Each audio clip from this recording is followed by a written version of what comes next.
Paper was like gold in medieval times.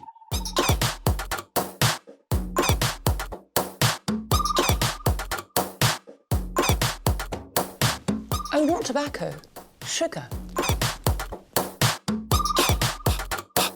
That everything we thought we knew about the world might turn out to be completely wrong.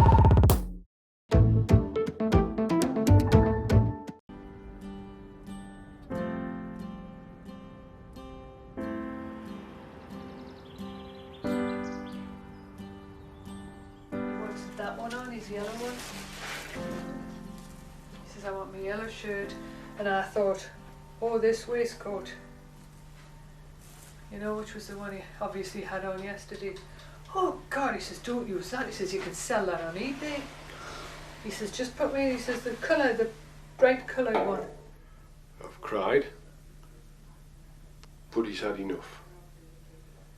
I saw him on Monday, and seeing him like that it's sad seeing somebody suffer. No, it's hard to say, but I'm pleased he's gone. I am pleased he's gone. Welcome everybody. My name's Jonny Kennedy. I'm 36. He wants everybody sitting in the crematorium going, what's the significance of the baked beans? There's my mother. And next to her is my brother. And that's me in the box. I have come back in spirit. I'll tell you the story of my life and my death.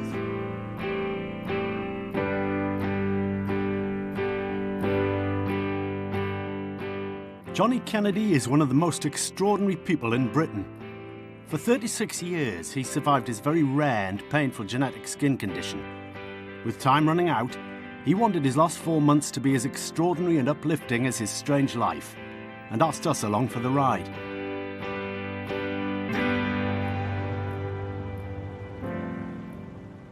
It's going to be a busy summer. Jonny's determined to learn to fly, pay a call on number 10, and have a huge housewarming party in his new dream home. But first, there's the funeral to sort out. Hello. Hello there. How do you do? I'm Jonny Kennedy. I'm interested in purchasing a coffin. Right, well, I can take you through all the different choices and what's available. Much. Johnny's chosen a pine coffin, plain sides, plain lid, like what's on display there. Right. His measurements, 5'3", you have to give a little bit of tolerance. Yeah. And I would say about 16, 18 inches wide.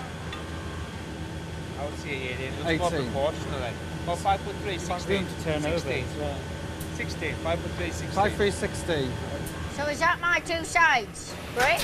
What he's got to do now is cut it to length. Because he needs to do the boards about 6 or 4 or something. I was beginning to think that looked big to me. I know. Aye, go on. See, that's the in-state, yes. And that's the take it easy. No one's watching. Aye. Is it going to be painful? How long will it last? Am I going to drag on and be a dribbling old fart? Being in bed and I cannot do now? And all these sort of things? I'd rather just go to bed, go to sleep, pop my clothes, over with. Look at that, perfect fit. Right, what do you think of that? Very nice. Have you thought about what you'd want on the side? Well, I would like a tiger and at the far end, the Heinz bean sign. You know? Right. Yeah? Okay. I think so. Yeah. What do you want there? Just a tin? Just a label. A label of a baked bean can? Yeah. So we put Heinz beans, 57 varieties, all the rest, and the same shape and everything? Yeah. All right? Yeah, sort that out. No problem at all. Because I want people sitting at my funeral, nudging each other, going, what's the Heinz bean signify? Well, I was going to ask you. It doesn't mean anything, but it'll get them talking, won't it? But do you not want the answer on? Do you not want the answer underneath? No. So where would you recommend to sort of keep it? I mean, because I'm not using it like straight away. A lot of people, have you got an outhouse or garage? I've got a shed. I've got a shed's honestly. good. I'm not a nutcase. I've got different ideas to different people. And I can't say that I've had many fears in life. Cancer doesn't worry me, it's just another bloody nuisance. Jonny's rare genetic skin condition, EB, means his skin is constantly coming off and trying to regrow, and eventually it develops terminal cancer. People, even in this day and age, are still frightened about death. They won't talk about it. And it's such a shame because it's part of life. So why not organise it like you would organise an anniversary or a birthday? Let's get it right. 23 degrees Celsius, that is 73 degrees Fahrenheit. That's your weather forecast, brought to you by... Jonny's become a local celebrity in Northumberland. Now, it's back to the music of your life on your station, 107.4 Lionheart Radio. And a very good morning to you, joined this morning by Jonny Kennedy. Hi, how you doing? I'm fine, sir. How are you doing there? I'm not so bad. Thoroughly enjoying this, and I'm absolutely amazed at all this technology. I mentioned earlier on he's been afflicted since birth with the horrific genetic condition Dystrophic Epidermolysis Bullosa. But despite that, Jonny is very intelligent. Jonny, can we just briefly talk about the condition that you suffer from? Indeed, yes. Can you tell us more about it? Yeah, I mean, if people have seen me out and about, they'll have obviously seen that I look a little bit different from the norm. I don't know who Norm is, but I look a little bit different to him. Basically what it is there's nothing there to hold or bind the skin, so any knocks or bumps or friction and the skin blisters and comes away. I like to see it as the skin is like Velcro, so the hooks are missing. So any knocks or severe friction, such as constant wanking, just doesn't go well with the condition, because it pulls the skin off, and then you're knackered. You've had this condition since birth? Yeah, it's a genetic condition. Both parents have got to have the faulty gene, and if they pass that down, you end up with someone with my condition. The chances of being born with EB are 1 in 300,000. Both parents must carry the defective gene. When Jonny was born, I didn't see him for 2 days. Basically because I think they thought he would die, because they didn't know such a terrible lot about the condition. Jonny was brought up in Whitley Bay on the northeast coast. At birth, he had no skin on his right leg from the knee down. But from the start, he was a fighter. I spent a lot of my time just sitting on the step in the garage, watching my brother play in the front drive, because every time I seemed to play, I knocked myself. Being at that age where you're a toddler, your arse seems to spend more time on the ground. When Jonny was 13, his father Frank moved the family to Rochester in Northumberland, a remote village near the Scottish border. You don't go into the pub at lambing time unless you want to hear more about sheep and how they've been sticking their hands up sheep's backsides to turn lambs around and pull their legs out and their heads out. You just don't bother. As a teenager stuck in Rochester, Jonny always hankered after the bright lights of Alnwick, a nearby market town. Sunny Saturday morning from the heart of Alnwick. This is Lionheart Radio. I've been told that you love this place. Is this true? It is. There's places you can go to in the world and you just feel right. And Alnwick is just one of them to me. I've been coming back and forward here and it's just always felt my home. Got a question in here, Jonny. Go on then. It's from Dan in Alnwick. Yeah. And he says, tell me more about your charity. Right. Okay.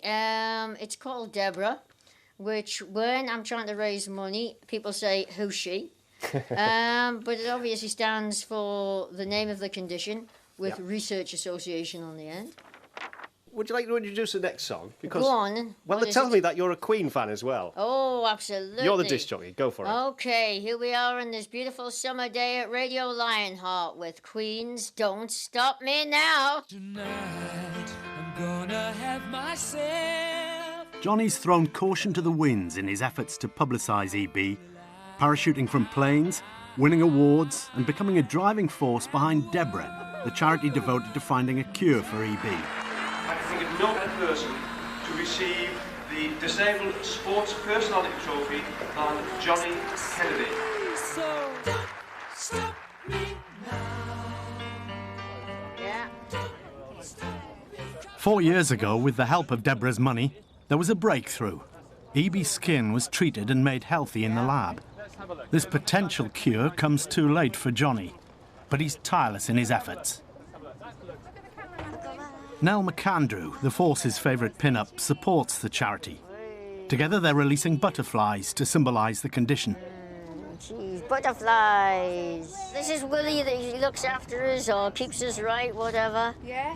So how are you keeping? Oh, not bad. Not bad. It's all rush, all go, is it? Oh, it is. No, I mean, my Right. sister lives up near Newcastle. Oh, all right. No, the Metro Centre. Yeah, In, Gateshead way. Yeah. Well, if you're up in July, I'm So- having a housewarming on the Are you? 26th of July. You get yourself up there, 26th have of a July. proper party. I'll get some red wine in. No,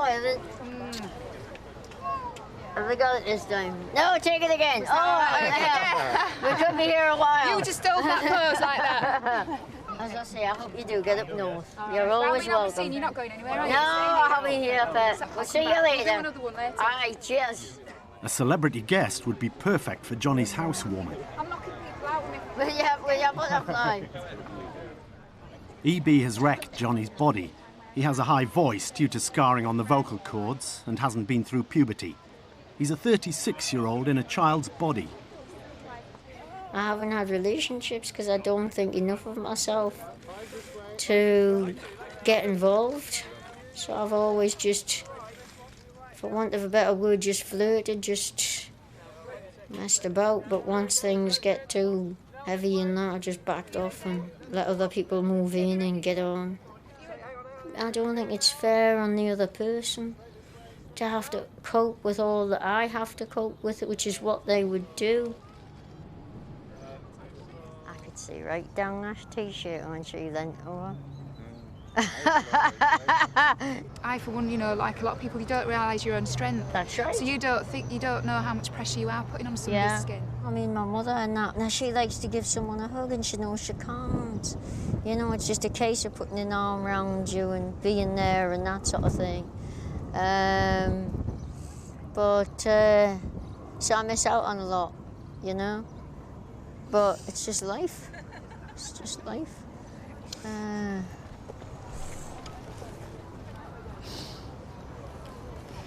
It's all right. It's all right. I'm used to it. It's been really hard. You just take each day as it comes. 36 years. And you just living with dressings and sores. I know one day, with the help that you've given and others, that this will be history. This will be something that's in the archives and people won't have to suffer like this. So as I say, you're part of history. You're making a big difference. Look after yourself and thank you for today. Welcome. Cheers. Bye. Take care. In fact, I've got a little picture for you. But I'll get it. Fine. I'll get it. I'll wait here. I'll be here, yeah? Because, yeah.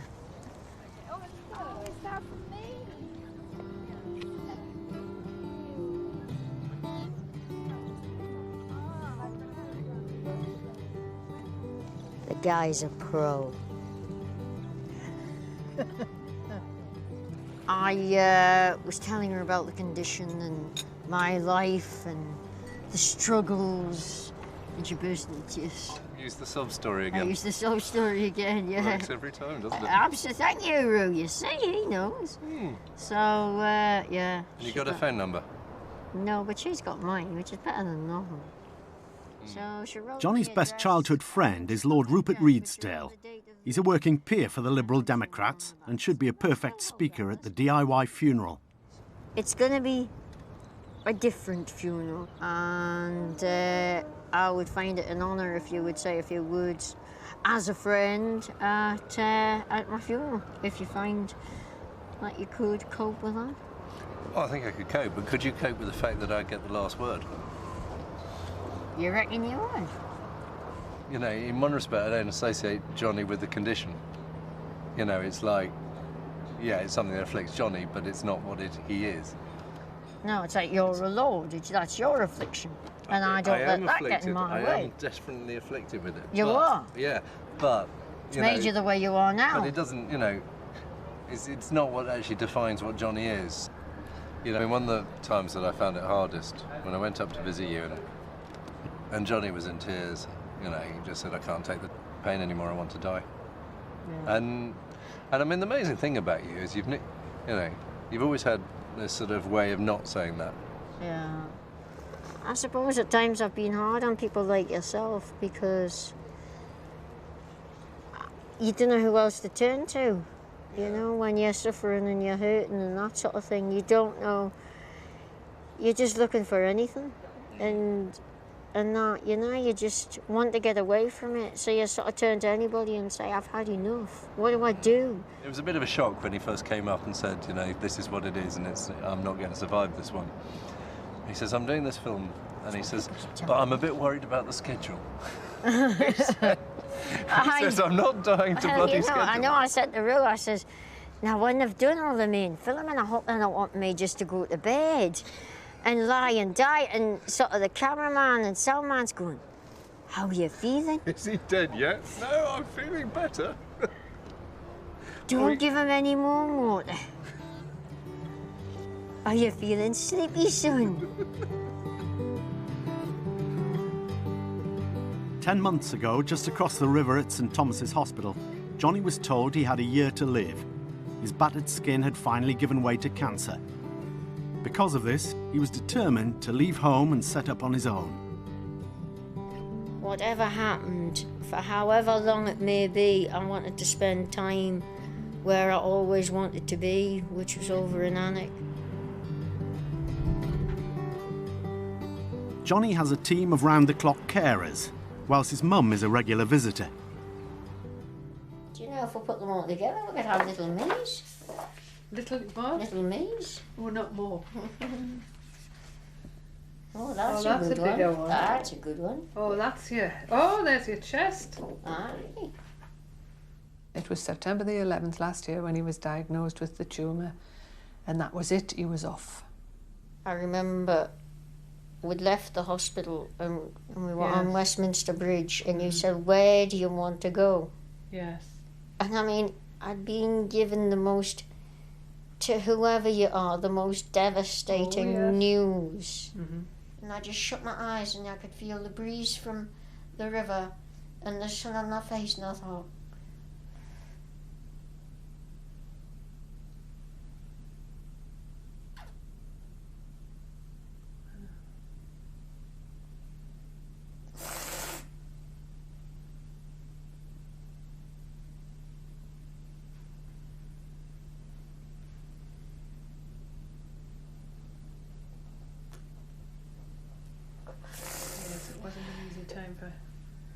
for either. That's why I would probably say, where do you want to go? Because I was lost as well.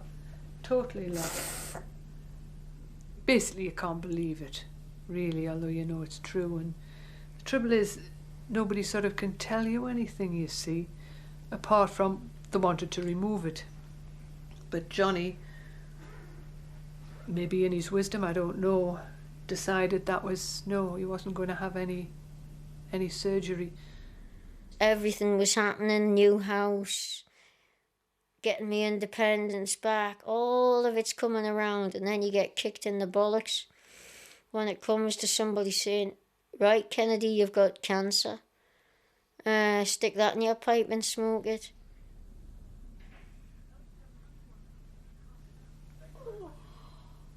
I believe that we'll all come down to Earth to learn lessons, and that Earth is a classroom.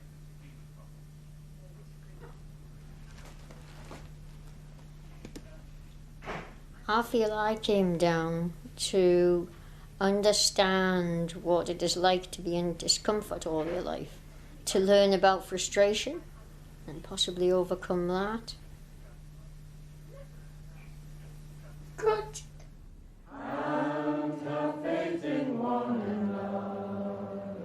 I know in my heart what I believe. I've been to different religions, a bit like a pick and mix. I know what I'm comfortable with. I believe in a God, and that's it. I never knew the words. I was always a crap singer.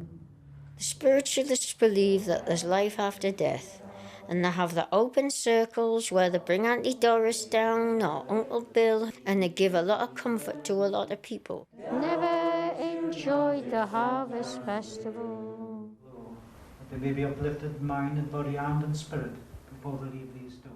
It's this belief in the afterlife that has comforted Jonny as it gives purpose to his often unbearably painful life. Jonny's mum and dad brought him to the spiritualist healing circles at the age of 4. He's known one of the ministers, Beanie Greenshields, ever since. She's first choice to host the funeral. Jonny, can I just say to you, I've been aware of a gentleman nearly all week for some reason. And as a gentleman, I feel he would have walked on the hills. Now, it's not your fault. No. All right? Just before I leave you, can I give you an Alsatian dog?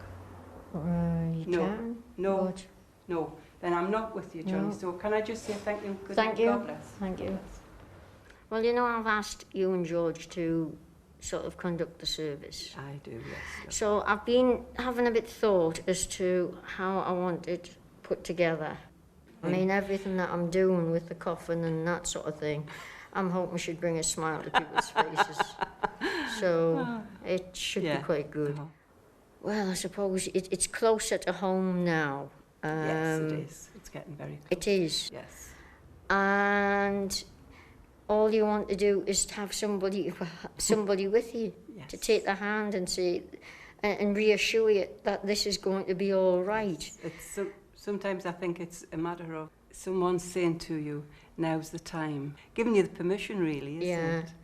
If people would look beyond what they see and look into you and see the spiritual side and the person you are, rather than what they're seeing on the shell part, they would see a lovely soul, or a lovely spirit.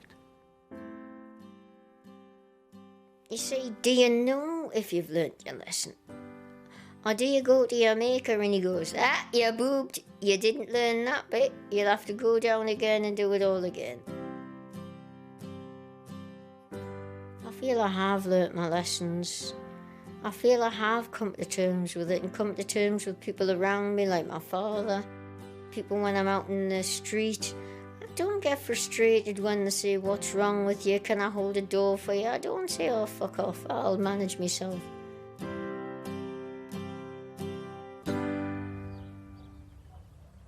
Jonny's only had one day in his life without bandages. 75% of his body is covered in sores.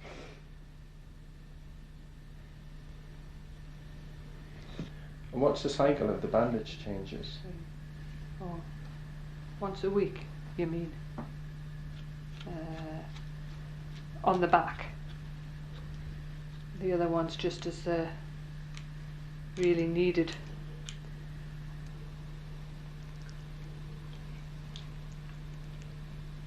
Oh, Jesus.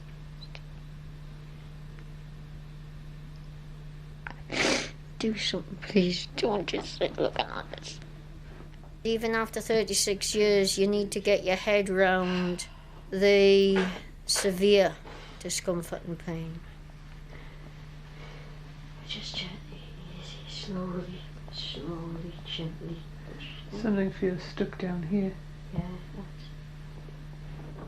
Due to the constant scarring, the skin has closed up over Jonny's hands and feet, making them useless.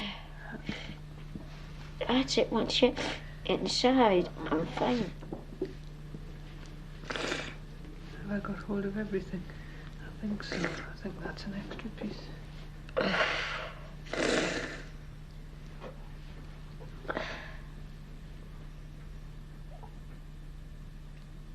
Oh, I didn't. What are you doing?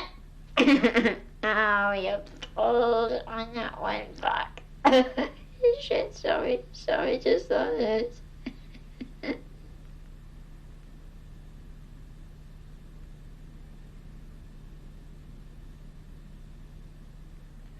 I sometimes look back and wonder how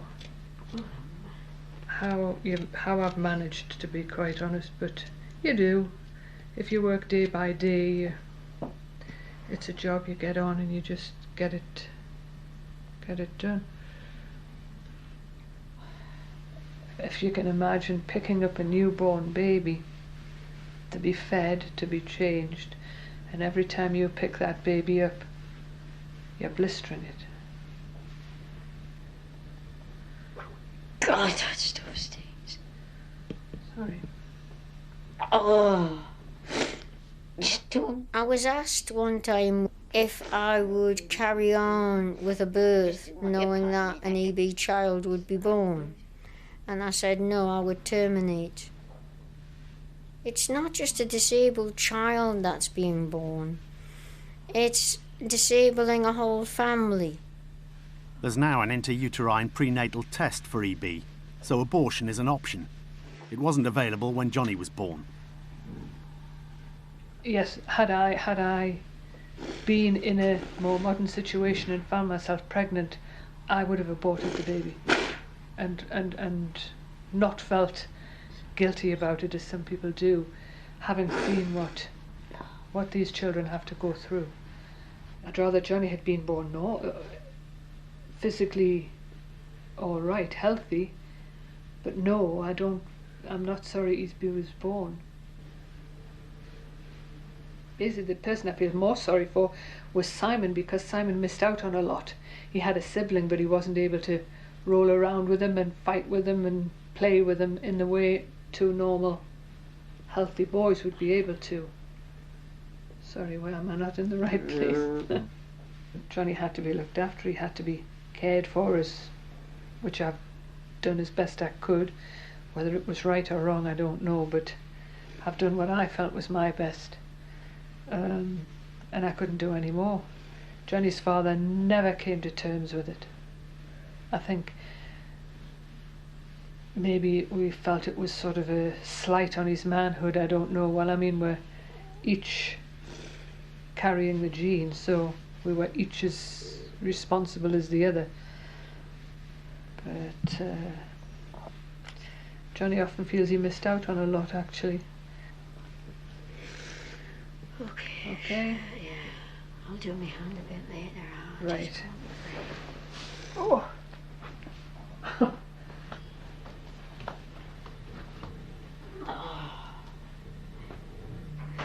Some nights are better than others. I kind of catnap more than anything, you know. You kind of sleep for a bit and then... I mean, most people, I think, when they turn over, it's an automatic reaction, where when I turn over, it's a major exercise. So you wake up and you turn over. Oh, it's just you stick... If a bandage comes off or something like that, you can stick to the bed. Your head sticks to the bed, yeah. Don't know if I'll drink that way. Well, I'll give you...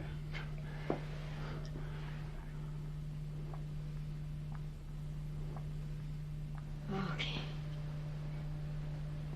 Okay, I'm coming. Coming over. If I want to get rid of the pain and the discomfort, I take myself to imaginary places. If you can't get away for at least a few minutes or whatever, you couldn't cope. Right, picture this, everybody picture this, right? Shut your eyes. We're on this mountainside, right? And it's a nice warm day, blue skies. There's the odd white fluffy cloud passing by, but basically it's blue skies. Slight breeze, and you're sort of sitting next to a stream and the water's so clear you can hardly see it, but you can hear it rippling by. And just let the branches of the trees sort of fan you.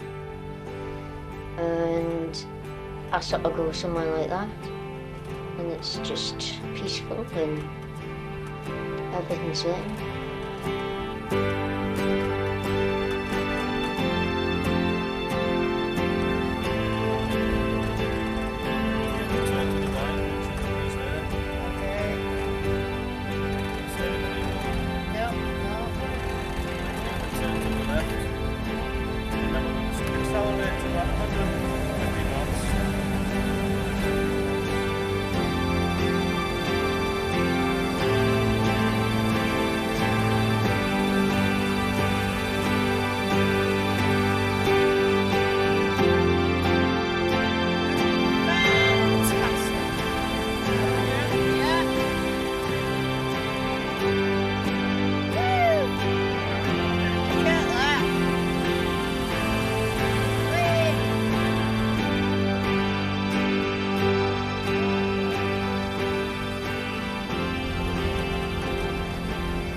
right, wasn't it? Yeah, just sail free for a minute. Just let me get myself composed. Okay.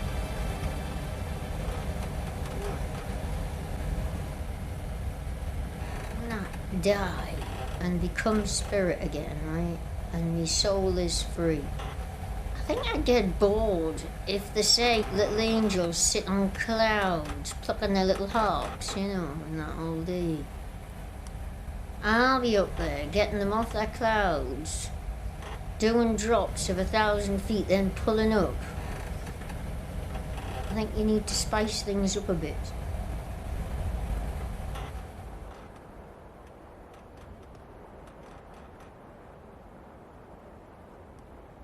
Get away from me, face.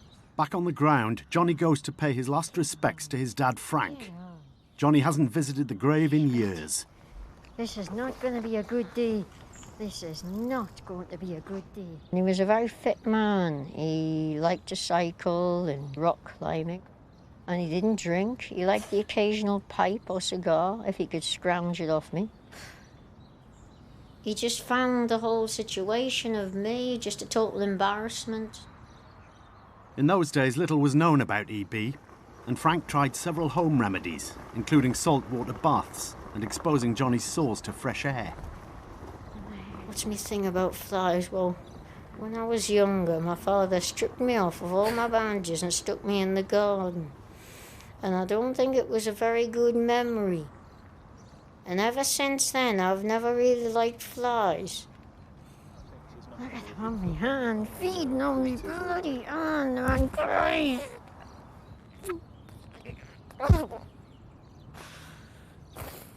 If we're sent down to learn lessons, I don't think he learned his, which was to care and to help others. And I think that's why he died at 62, because he just wasn't getting it. He wasn't grasping the reason as to what life was all about. But that was just manic down there. But as I say, maybe it was him. He knew that that would send me packing. So maybe he doesn't want the word.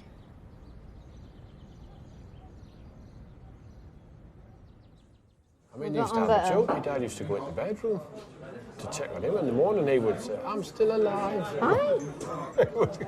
And that became an ongoing joke. I mean, great. Your father thinks you're going to snuff it every night you're going to bed. Well, that should have done it. I've got him.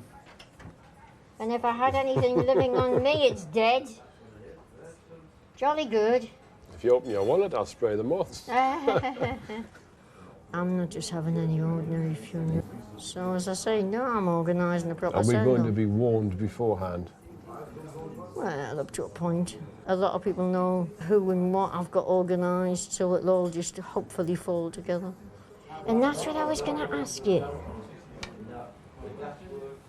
You're joking. I've got to have some family say something.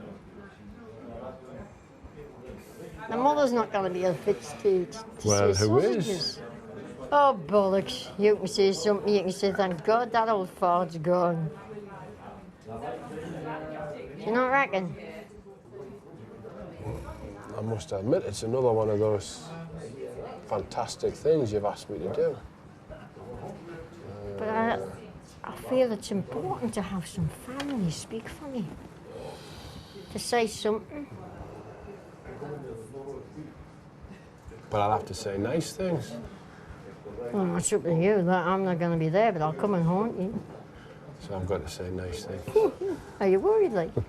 Let's find something nice to say. As long as he stands there and says a few words, he can say what he likes. I don't mind, but just to know that my brother stands in front of everybody and at least thanks them for coming and says I was his brother, and that'll do for me.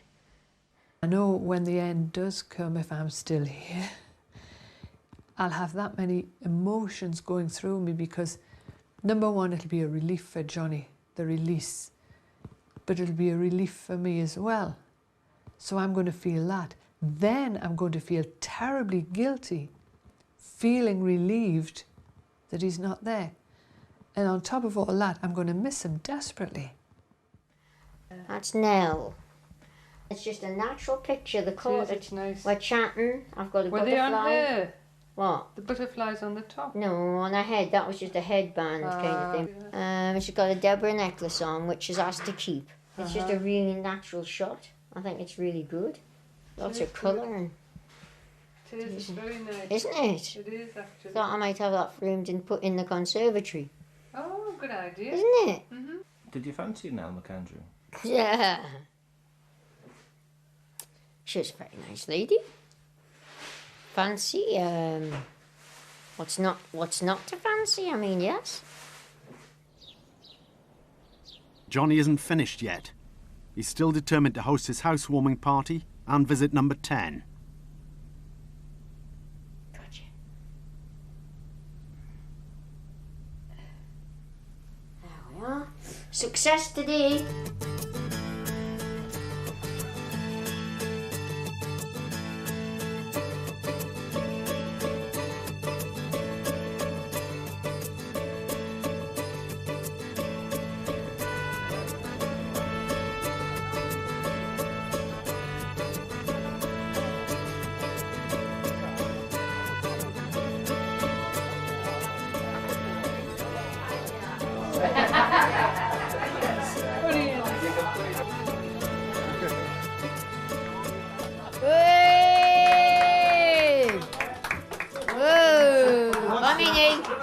How heavy is it? Well, you can hold it. Whoa, look at that. And the conservatory's on. That's great, thank you. That's brilliant. I have to say, my mum did us proud again. Didn't let us down. Not that I ever thought she would. That is brilliant. My brother did a stunning job with the barbecue. Well, I know I couldn't have done it without him. But that's what families are for. Well, it's odd, you know, because everybody's here going, well, it is a housewarming, but in one respect, it's also everybody's coming to say goodbye to Jonny, and because he's got friends from all over. And it's, I suppose it's had this odd feeling, because it is quite bizarre, you know, and everybody's been talking about it, but it's got a nice feeling as well about it, because it's very relaxed and very friendly. Don't be shy. Look after you. Look after yourself. How are you? I'm all right. Managed it. Great. Were my directions okay? Very good. Have a Very seat. good. What's all this? What's all this? We didn't know what to get you. We didn't know what you'd have, so we've... What's this? To round off the day, Jonny's VIP guest has turned up. A few bits. Thank you. That's very kind of you. You know, that, well, my mum said that day, we've talked about it ever since, and just any, you know, like talking to you really, it made everything even more clear, because you were saying just anything that, you know, is a help. Yeah. And that's what, you know, that's So what really important. makes a difference. Does. So you'll be pleased to know I'm going to run the marathon for you next year. Oh yeah, great. Because you've inspired me to run the marathon. I'm sure. Thank you very much. So I'm scared to death. I am. I really am. I'm thinking, how on earth am I going to get all the way around? But you know, I mean, you've done parachute jumps. You've done your trolley. I was gliding. I had me gliding, doing the loops. Gosh, stuntman. Maybe that's, you know, a new career. New career. Yeah. EB stuntman, the first ever. You got it. There was a few highlights, but obviously Nell came, if that's what you're getting at. Oh, it makes it more special. Yeah, it really does, to get everybody together and see everybody, because, yeah, you don't know if it'll be for the last time or whatever. Again, it's death, and it's part of death, leaving people, so we all know that. My mum knows that, my brother knows that. Okay, I'm emigrating, I'm leaving. I'm going to somewhere that they can't join me at this moment in time. But for me, it's a freedom, it's an escape. So to accept what's to come is to know that you're going to have to say goodbye.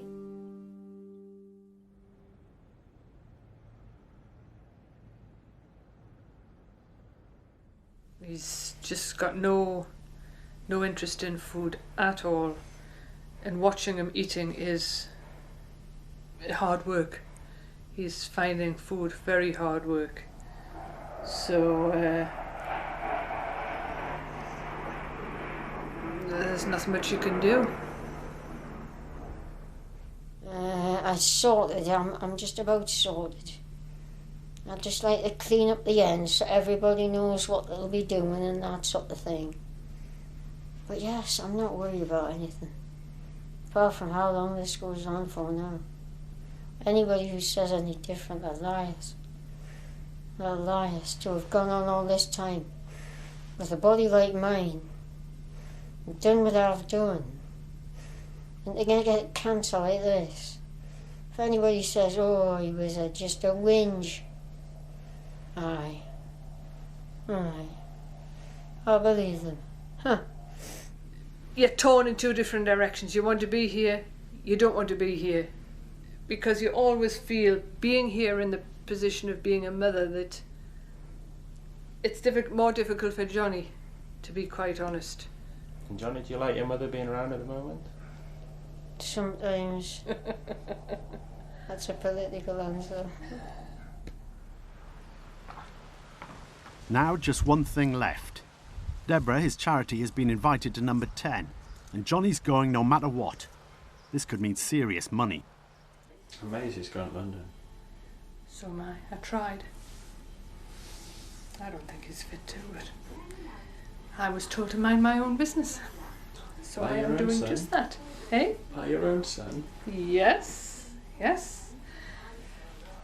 I think he feels that this one could bring in the charity a large sum of money, because he feels that for every halfpenny that they get, it's maybe a halfpenny towards anybody else not having to put up with this awful condition. Even if it kills him going there? Even if it kills him going there, yeah. That's the way he feels. I haven't actually voiced that to him, but yes, I got that impression.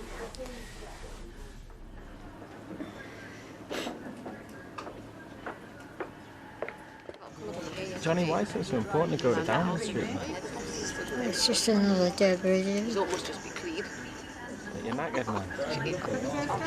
Hopefully he'll bring in a lot more money.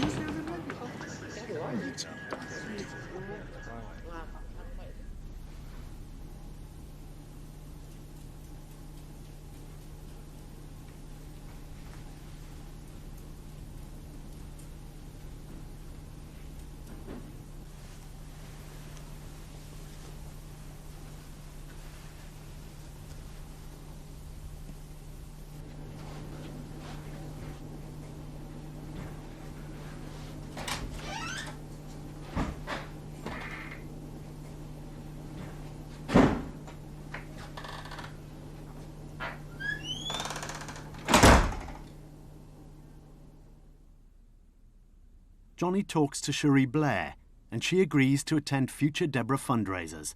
It's the breakthrough Johnny was looking for. The next morning, Johnny's going home. Johnny, I spoke to your mum, and we're going to get you home on the train, okay? So just bear with us and we'll sort you out. The only time I've ever been sad about death is when I lost my cat. Because it was the first pet I had. But actually, people, I know inside that there's more to life than this mortal coil. It's a very shallow-minded person who thinks that somebody is born and dies and that's it. I haven't gone through 30-odd years of suffering and doing what I do and looking at other people who are born and die with cancer, with AIDS, with whatever, and think, well, what was the point of that? There is a point to everything, and we're here to learn, and it's just a learning curve, and we'll move on. And this is just a shell. It's just I've got a dodgy shell.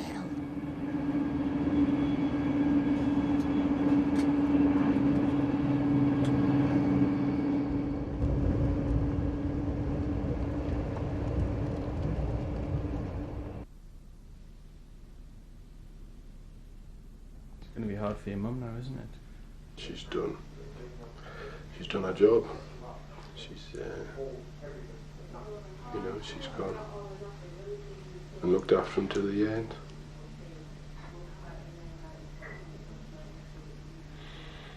I don't know what the symbolism of the tiger The tiger, if you have listened to the Queen, I'm having a good time, like a tiger defying the laws of gravity. That's where that's come from, and the tiger is the strength. Friends, at this part of our service, this is a very special song of Johnny's by Queen. Jonny asked me to say a few words a couple of months ago, and my first reaction was, he's done it again. He knew exactly how to get what he wanted, and as his brother, I've had that all my life, and probably many of you sitting out there have been in that position as well. And I think that I can speak for all his friends and family when I say that we'll miss him, not because of that wretched body, but for his wicked sense of humour, his courage and determination, and his way of never paying for a round of drinks.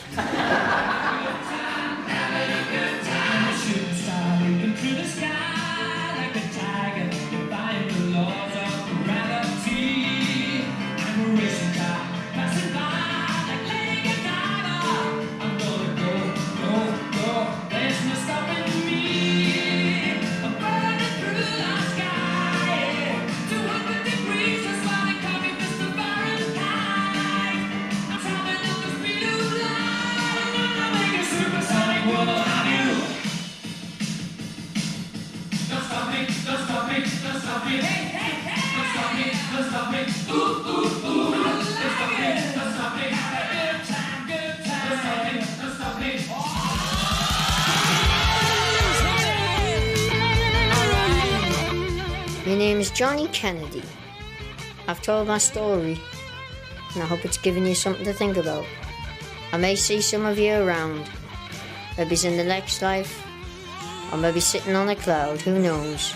I'm away now.